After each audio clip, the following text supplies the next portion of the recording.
प्रश्न नंबर 1 जो मुश्किल सवाल ये पर्चा है, आज हम उसे देखेंगे। मैंने बताया कि वक्त 2 घंटे का होता है पेपर और 40 मार्क्स कुल नंबर इसके होते हैं 40 मार्क्स। कुछ हिदायत दी गई है जिसे हम सरसरी तौर पर पढ़ेंगे और फिर आगे बढ़ेंगे। हिदायत नंबर 1, तमाम सवालात या सरगर्मी हल करना ज़रूरी है।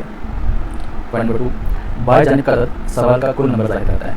अगर हम नीचे की तरफ सवाल करके देखें तो पता चलेगा कि ये जो बाएं जानिब नंबर दिया गया है इस सवाल नंबर 1 का वो कुल नंबर ज़ाहिर करता है कि कितने मार्क्स इसको सवाल नंबर 1 को मिलेंगे हमें। सवाल नंबर 3, पॉइंट नंबर 3, सवाल नंबर 4 का ए के लिए फ्राहम करदा भारत या ब्राज़ील के नक्शे का खाका इस्तेमाल करके उसे असल जवाबी पर्चे से मुंसलिक कर दीजिए। जो भी भारत या ब्राज़ील का नक्शा इस्तेमाल करेंगे उसे असल जवाबी जो पर्चा होगा उससे अटैच कर देना है। पॉइंट नंबर 4, सवाल नंबर 6 का ए के लिए फ्राहम करदा तरसीमी कागज़ जो आप इस्तेमाल करेंगे वो भी असल जवाबी पर्चे से मुंसलिक कर दीजिए। पॉइंट नंबर 5, सवालों के जवाब लिखते वक्त हस्ब ज़रूरत शक्लें या तरसीम बनाएँ। पॉइंट नंबर 6, सवालों के जवाब लिखते वक्त नक्शा बनाने के लिए हस्ब ज़रूरत स्टेंसिल का इस्तेमाल करने की इजाज़त है। पॉइंट नंबर 7, सवालों के जवाब नीली या काली रोशनाई के पेन से लिखिए, यानी ब्लू या ब्लैक पेन से आपको जवाब लिखने हैं।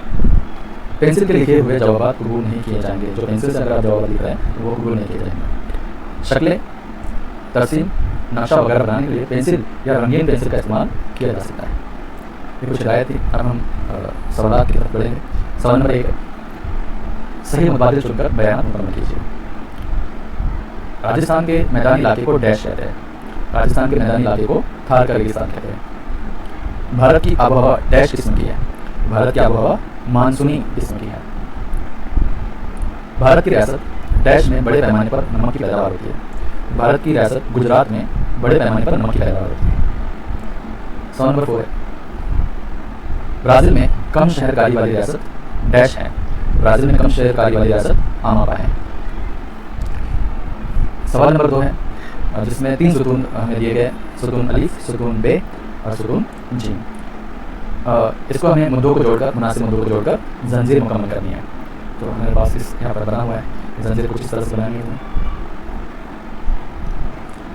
सवाल नंबर 2 का भारत के मैदानी इलाके अगर देखेंगे, भारत के मैदानी इलाके पहली वाली जंजीर बनेंगी ज़रखेज़ मिट्टी और फिर ज़िराअत की तरक्की, इस तरह से बनेगी, यानी 1 जीम और दूसरा, इस तरह से और ये जंजीर मुकम्मल होगी। भारत के मैदानी इलाके, ज़रखेज़ मिट्टी, ज़िराअत की तरक्की। इसी तरह सुहाना, जो दुसंत सुहाना, सुतून बे में से खुश्क दुश्वार गुजार घास और सुतून जी में से ब्राज़ील की बुलंद ज़मीन। पॉइंट नंबर 3, भारत की नकदी फसल चाय, रियासत केरला। पॉइंट नंबर 4, मिनास, बैनुल अक़वामी सियाहती मुकाम फुटबॉल। सवाल नंबर 2 यहाँ पे कम्प्लीट होता है। सवाल नंबर 3, दर्ज झैल बयानात सही है ये मत लिखिए। कोई 4 करना है, 4 मार्क के लिए हैं। पहला, भारत में हर 10 साल बाद मरदमशुमारी होती है, ये सही है। दूसरा, ब्राज़ील सिर्फ जुनूबी निस्फ़ कुरे में वाक़ है, ये भी सही है। ब्राज़ील तकरीबन 150 साल तक ब्राज़ील तीसरा, ब्राज़ील तकरीबन 150 साल तक पुर्तगालियों के कब्जे में रहा, ये गलत है। हिमालयाती जंगलात में पाइन के दरख्त पाए जाते हैं, ये सही है। पाँचवा, भारत की रियासत बिहार में सबसे ज़्यादा बारिश होती है, ये गलत है। सवाल नंबर 4 जो नक्शे के बारे में है। सवाल नंबर 4 का ए, आपको दिए गए भारत के नक्शे के खाके में दर्ज झैल की निशानदेही कीजिए, नाम लिखिए और इशारे बनाइए। कोई 4 करना है, हमें 6 दिए गए, उड़ीसा, दरिया नर्मदा, लद्दाख। चौथा, एक सिंग वाला गेंडा, जनूबी भारत में ज़्यादा गुंजान आबादी वाली रियासत केरला और चेन्नई अहम बंदरगाह। इसे हमें निशानदेही करना है और नाम लिखना है। तो हम बढ़ेंगे मैप की तरफ, तो हमारे पास है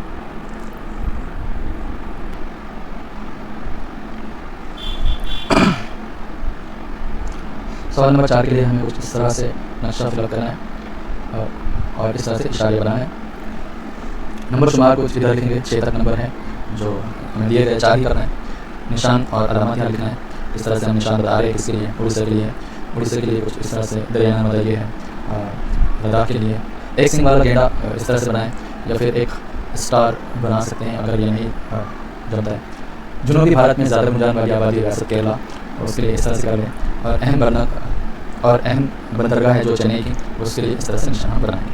ठीक, सबसे पहले देखेंगे उड़ीसा। तो उड़ीसा के लिए कुछ ऐसे निशान बनाने हैं। तो उड़ीसा जो है हमारे पास ये रहा, उड़ीसा है। इस तरह से आपको उसको फिल करना है, ठीक है। दूसरा है दरिया नर्मदा। दरिया नर्मदा अगर देखें तो मध्य प्रदेश से होते हुए महाराष्ट्र के ऊपर से इस तरह से गुजर रही है। एक सिंग वाला गेंडा यहाँ पर है, यहाँ पर भी है, तो यहाँ पे पॉइंट नंबर 4 है, तो इसको यहाँ पे इस तरह से पॉइंट नंबर 4 भी दे देंगे। यहाँ पे पॉइंट नंबर कितना है, समान नंबर 1 है। लद्दाख का एरिया जो दिखाई दे रहा है वो इस तरह से है, यहाँ का जो एरिया है पूरा का पूरा वो लद्दाख है।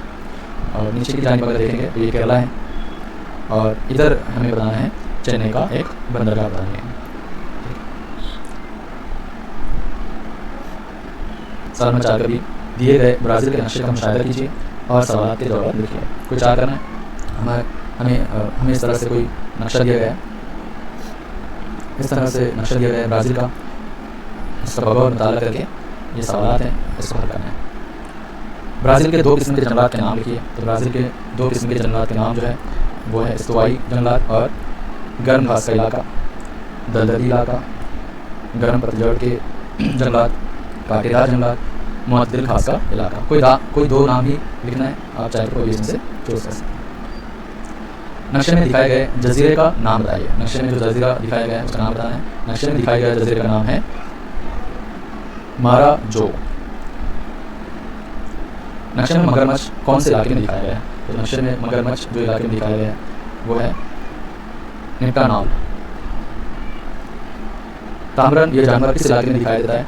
तो वो इलाका है अमेज़न की वादी, जहाँ पर ये तामरन नाम का जानवर दिखाई देता है। नक्शे में जुनूबी सिंध का घास वाला इलाका कौन सा है? तो जुनूबी सिंध का घास वाला इलाका जो है वो पंपास है।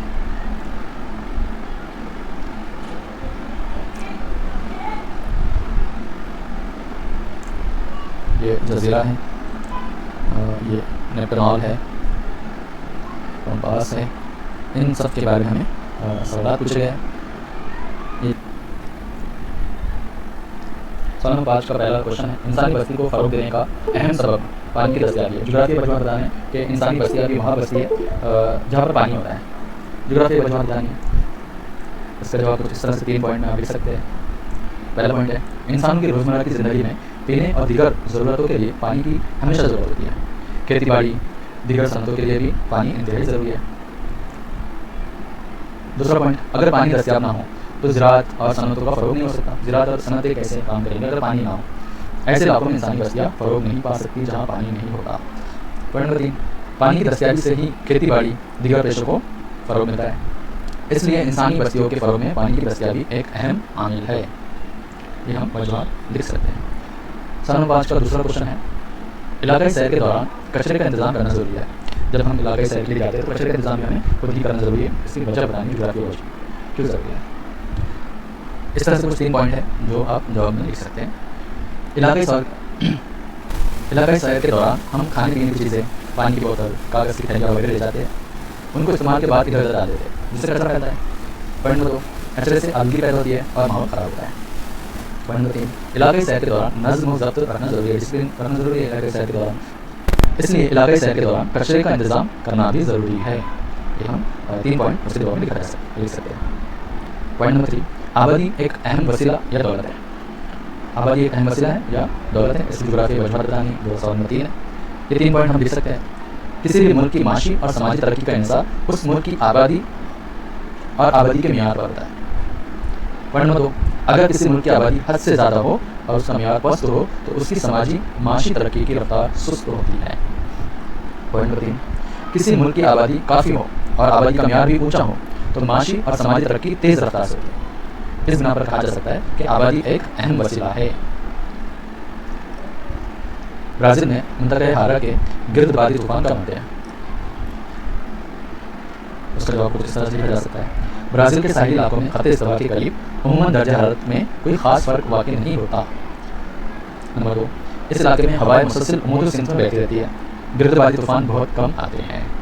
पॉइंट नंबर 3, इस इलाके में अंदरून मुंतक़े हारा का मजमुआ हिस्सा तंग हो जाने की वजह से गिरदबाद तैयार नहीं होते, इसलिए ब्राज़ील में मुंतक़े हारा के गिरदबादी तूफ़ान बहुत कम आते हैं।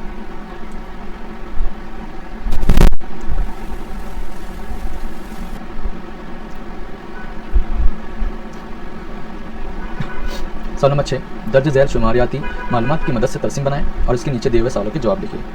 हमें तरसीम बनाना है, ये शुमारियाती मालूमात हमें दी गई है और इसकी बिना पर तरसीम बनाना है और नीचे कुछ सवालात हैं जिनके जवाब भी देना है। सबसे पहले अगर हम देखें तो फर्स्ट रो जो दिखाई दे रही है वो साल के लिए है और जो दूसरा है वो आबादी का फ़ीसद दिया गया है, शहरी आबादी का। 1960 से लेकर तो 2010 तक का ये शुमारियाती मालूमात है और शहरी आबादी का जो फ़ीसद है वो 47.1 से लेकर तो 2010 में जाकर 84.6% हुआ है। इस तरह से हमें तरसीम बनाना है। ठीक है, सादा सुतूनी तरसीम है। एक्स महवर ये वाली एक लाइन बना लेंगे हम, जिसे एक्स महवर कहते हैं, और इधर से एक लाइन बनाएंगे और इधर से एक लाइन बनाएंगे जिसे हम वाई महवर कहते हैं। और एक सम 10 साल के बराबर है। एक्स महवर अगर हम देखें तो ये जो एक सम दिखाई दे रहा है वो 10 साल के बराबर है। 1960 से लेकर फिर डायरेक्ट 1970, 1980, 1990, 2000, 2010। और वाई महवर के अगर देखें तो एक सम 10% के बराबर है। तो 10 1 सेंटीमीटर जो हम ले रहे हैं वो 10% के बराबर है। 10%, 20% से लेकर 90%। ठीक है, क्योंकि हमारे पास जो फ़ीसद की तादाद है वो 84 के ऊपर नहीं है, इसलिए हमने यहाँ पर 90% तक ही बनाया गया। ठीक है, इस तरह से बनाना है। अब अगर हम देखें 1960 में, साल में हम देखें 1960 में आबादी का जो फ़ीसद था वो है 47.1।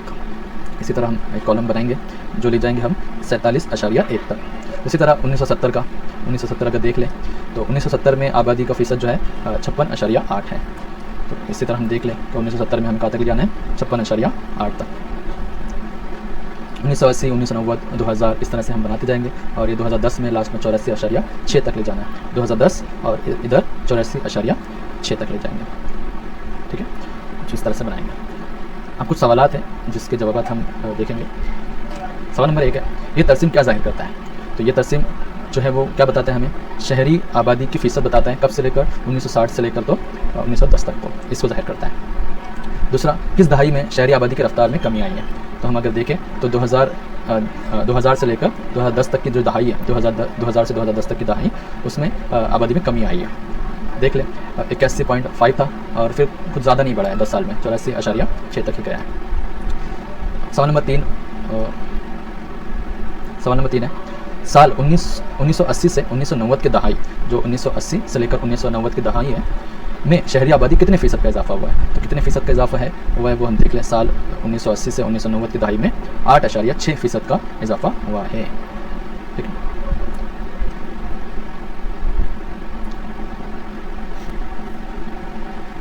सवाल नंबर 6 का भी जो ऑप्शन में है, सवाल नंबर 6 का ए के साथ ये करना है या फिर ये करें। सवाल नंबर 6 का भी हमें दिया गया है, दर्ज झैल तरसीम का मुताला करें। ये तरसीम हमें दी गई है, इसका मुताला करके नीचे दिए हुए सवालों के जवाब लिखना है। अब हमें तरसीम नहीं बनाना है बल्कि जवाब देना है नीचे दिए गए सवालों के, ये तरसीम को देखकर। तो इसका हम मुताला करेंगे। सबसे पहले अगर देखा जाए तो ये वाला जो तरसीम है वो औसत अरसा हयात का है ब्राज़ील का। नीचे भी अगर देखें तो ये वाला जो तरसीम है औसत अरसा हयात है लेकिन भारत का है। और इसमें एक्स महवर पर जो दिया गया है वो साल दिया है 1960 से लेकर तो 2016 तक का। और वाई महवर पर अगर देखें तो वो औसत अरसा हयात है 0 से लेकर 80 तक। नीचे भी कुछ उसी तरह दिया गया है। ठीक है, सवाल की तरफ बढ़ेंगे। सवाल दिए गए हैं। सवाल नंबर 1, साल 2016 में भारत का औसत अरसा हयात कितना था? भारत का पूछा है तो हम यहाँ देखेंगे 2016 और इसमें औसत देखेंगे तो वो 68 साल जो है भारत का अरसा हयात, 68 साल भारत का अरसा हयात यहाँ पर दिखाया गया है। साल 1990 में भारत के मुकाबले ब्राज़ील का औसत अरसा हयात कितना ज़्यादा है? ब्राज़ील को देख रहे हैं और भारत को देखेंगे, लेकिन कौन सा? 1990 में। 1990 ये भारत है और अगर इसके औसत अरसा हयात देखें तो 58 साल बनती है और ये 1990 है और इसकी औसत अरसा हयात 65 है। 58 में अगर हम 7 मिलाएंगे तो 65 हो जाएगा, यानी ब्राज़ील जो है उसका अरसा हयात 7 साल ज़्यादा है। तो दूसरे सवाल को जिस तरह से लिखेंगे हम, सवाल का जवाब, साल 1990 में भारत के मुकाबले ब्राज़ील का औसत अरसा हयात 7 साल ज़्यादा है। ठीक है, दिखाई दे रहा ना, 1990 58 साल भारत का, बल्कि ब्राज़ील जो है 1990 65 साल तक के लोग जिया करते थे, औसत अरसा हयात था। सवाल नंबर 3 है, साल 1980 में भारत का जो औसत अरसा हयात है वो ब्राज़ील में किस साल था? अगर हम 1980 को देखें, 1980 तो ये 54 साल है। ठीक है, और सवाल पूछा गया है ब्राज़ील में किस साल था, तो हम देखेंगे कि 54 साल ब्राज़ील में कब है। तो अगर हम देखें तो 1960 में 54 साल ब्राज़ील में बनता है। तो सवाल का जवाब कुछ हम इस तरह से लिखेंगे, साल 1980 में भारत का जो औसत अरसा हयात 54 साल है वो ब्राज़ील में 1960 में था। ठीक है, सवाल नंबर 4, साल 2010 से 2016 के दरमियान किस मुल्क के औसत अरसे हयात में इजाफा हुआ है। 2010 से 2016 के दरमियान की बात हो रही है, 2010 से 2016। तो 2016 अगर हम देखें तो ये 2010 में भारत का जो औसत अरसा हयात था वो 66 है और 2016 में 68 हुआ है, ठीक है। लेकिन अगर हम देखें ब्राज़ील का तो वो 73 है 2016 में और 2010 में, और 2016 में 75 होगा। तो हम अगर देखें तो ब्राज़ील का औसत अरसा हयात 2010 से 2016 तक के ज़्यादा है। तो हम अगर सवाल को लिखें तो हम अगर जवाब लिखें तो कुछ इस तरह से लिख सकते हैं, साल 2010 से 2016 के दरमियान मुल्क ब्राज़ील के औसत अरसा हयात में इजाफा हुआ है। तो ब्राज़ील की जो अरसा हयात है उसमें इजाफा है। सवाल नंबर 5, किस मुल्क का औसत अरसा हयात ज़्यादा है? तो ब्राज़ील मुल्क का औसत अरसा हयात ज़्यादा है, हमने देखा है ब्राज़ील मुल्क का औसत अरसा हयात ज़्यादा है। अगर हम देखें तो पता चलेगा कि देखो औसत अरसा हयात 2016 का भी देखें तो 68 साल है और ब्राज़ील का देखें तो 75 साल है। तो ब्राज़ील का औसत अरसा हयात ज़्यादा है। सवाल नंबर 6, साल 1960 में ब्राज़ील के मुकाबले भारत का औसत अरसा हयात कितना कम है? 1960 अगर देखें हम तो ये है 41 साल और ये है 54 साल। तो साल 1960 में ब्राज़ील के मुकाबले में भारत का औसत अरसा हयात 13 साल से कम है। अगर 41 और 54 को हम देख लें तो 54 में से 41 निकाल ले तो 13 बचते हैं। तो सवाल का जवाब कुछ इस तरह बनेगा। साल 1960 में ब्राज़ील के मुकाबले भारत का औसत अरसा हयात 13 साल कम है, ठीक है। यहाँ पे तरह से मुकम्मल हुआ। सवाल नंबर 7, दर्ज झैल सवालों के मुफस्सिल जवाब लिखिए। कोई 2 करना है, यानी हर क्वेश्चन के लिए 4 मार्क्स हैं। यहाँ पे कुल नंबर दिए गए हैं सवाल नंबर 7 के, कोई 2 ही करना है, यानी अगर 2 क्वेश्चन आप कर लेते हैं तो 8 मार्क्स आपको मिल जाएंगे। उसमें पहला सवाल है, साहिल समंदर पर जाने के बाद आप क्या एहतियात करेंगे? लिखिए। पर्सनल रिस्पॉन्स टाइप क्वेश्चन है कि साहिल समंदर पर अगर आप गए तो आप क्या एहतियात बरतेंगे वहाँ पर, ठीक है। आप चाहे तो अपने मर्जी से लिख सकते हैं या फिर यहाँ कुछ 6 पॉइंट है जो 4 मार्क के लिए लिखे जा सकते हैं। पहला, साहिल समंदर पर इलाकाई मुताले के लिए जाते वक्त हमें मद्द जज़र का वक्त मालूम करना होगा। दूसरा पॉइंट है, मुकामी गाइड के बगैर समंदर के किनारे, पहाड़ी के सिरे, जंगलाती इलाके, नामालूम गार या दीगर मकामात पर जाने से गुरेज करेंगे, यानी गाइड को ले जाएंगे साथ में।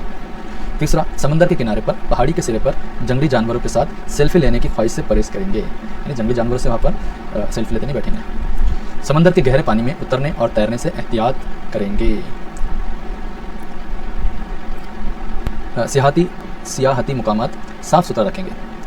छठा पॉइंट, असातिज़ा, मकामी गाइड और नोट्स बोर्ड पर लिखी हुई हिदायतों की पाबंदी करेंगे। टीचर ने जो कहा, मकामी गाइड जो कहता है, यहाँ पर जो नोट्स बोर्ड लगे होते हैं जिसमें हिदायत लिखी गई है उसकी पाबंदी करेंगे। ये कुछ 6 पॉइंट है जो हम मुफस्सिल जवाब में लिख सकते हैं। सवाल नंबर 2 की तरफ बढ़ते। सवाल नंबर 7 का 2, भारत और ब्राज़ील की आबो हवा का मुआवजा कीजिए। तो अगर हम मुआवजा करें यानी कंपेयर करना है किसका, भारत और ब्राज़ील की आबो हवा का, तो यहाँ पे 8 पॉइंट है, आप कोई भी 6 पॉइंट लिख सकते हैं। अगर हम देखें, भारत में मानसूनी आबो हवा पाई जाती है जबकि ब्राज़ील में मुंतक़े हार्रा किस्म की आबो हवा पाई जाती है।